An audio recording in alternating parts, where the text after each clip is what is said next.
დღევანდელ დღეს გავრცელებულია ეგრეთ წოდებული ბიოსმოუკები, რომელიც პირველივე მოხმარების შემთხვევაში იწვევს კომპულსიურ ლტოლვას, ანუ არანორმალურ ლტოლვას. ხშირ შემთხვევაში ეს იწვევს ისეთ ჰალუცინაციებს, როგორც მხედველობით, ისევე სმენიც.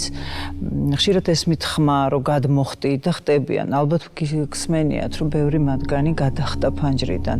ძალიან ხშირია სიკვდილიანობაც, როდესაც ალკოჰოლთან ან სხვა ნარკოტიკებთან ერთად მოიხმარენ ამ ბიომოსაწევს. ერთად შევცვალოთ დამოკიდებულება. შინაგან საქმეთა სამინისტრო. ბიონარკოტიკის მოხმარების საწყის ეტაპზე ესეთ გარკვეული ხაფანგის როლი შეიძლება ითამაშოს იმ ფაქტორმა, რომ დავიდან შეიძლება იყოს სექსუალური რეაქციების გაძლიერება, მაგრამ თანდათან რეგულარული მოხმარების ფონზე ეს ყველაფერი იძლევა შეუქცევად ხასიათს და მკვეთრად აისახება უარყოფითად მამაკაცის სექსუალურ ფუნქციაზე. უპირველეს ყოვლისა, ეს არის სექსუალური ტოლვის დაქვეითება, შეიძლება სრულ გაქრობამდეც კი, ასევე მამაკაცური ერექციის მკვეთრი დაქვეითება.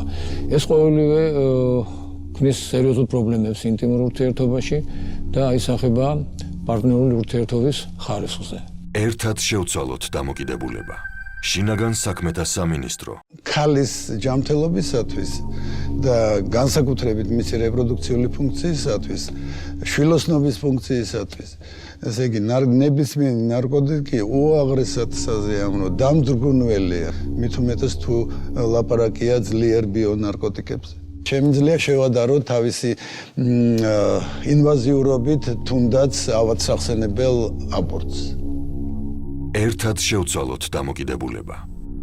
შინაგან საქმეთა სამინისტრო. ბიონარკოტიკების მომხმარებელთა შორის საკმაოდ ხშირად ვითარდება სერიოზული სიმსივნური პროცესები. ისეთი როგორიც არის ღვიძლის პათოლოგია, ოსტეონეკროზი, როდესაც ხდება ლორწოვანის ატროფია პირის ღრუში, გაშიშვლებულია მთლიანად ქვედაყბა, მათ ჭირდებათ მთელი რიგი რეკონსტრუქციული ოპერაციებისა და ამის შემდეგ მათი გადარჩენის საკითხი საუჯოფო ხდება, იმიტომ რომ წარმოიდგინეთ, როდესაც ზედაყბა და ქვედაყბა გაშიშვლებულია და პაციენტს არ აქვს საშუალება მიიღოს ნორმალური საკვები. ერთად შევცვალოთ დამოკიდებულება. შინაგან საქმეთა სამინისტრო. რაც უფრო ტოქსიურია ნივთიერება, ნარკოტიკი მით უფრო სწრაფად ვითარდება მასზე დამოკიდებულება. ბიონარკოტიკების მოხმარებისას ადამიანებმა ზუსტად არ იციან თუ რა ნივთიერება შეიცავს ეს ნარევი. აქედან გამომდინარე, ძნელია პროგნოზირება მოსალოდნელი ეფექტების და გართულებების მართვა. მისი პირველი მოხმარება შესაძლებელია გახდეს კომატოზური მდგომარეობის და სიკვდილის განვითარების მიზეზიც კი. რეგულარული მოხმარება კი იწვევს თავის ტვინში შეუქცევად ცვლილებებს და ვითარდება ადამიანის დეგრადაცია და ჭკუასუსტობა. ერთად შევცვალოთ დამოკიდებულება. შინაგან საქმეთა სამინისტრო.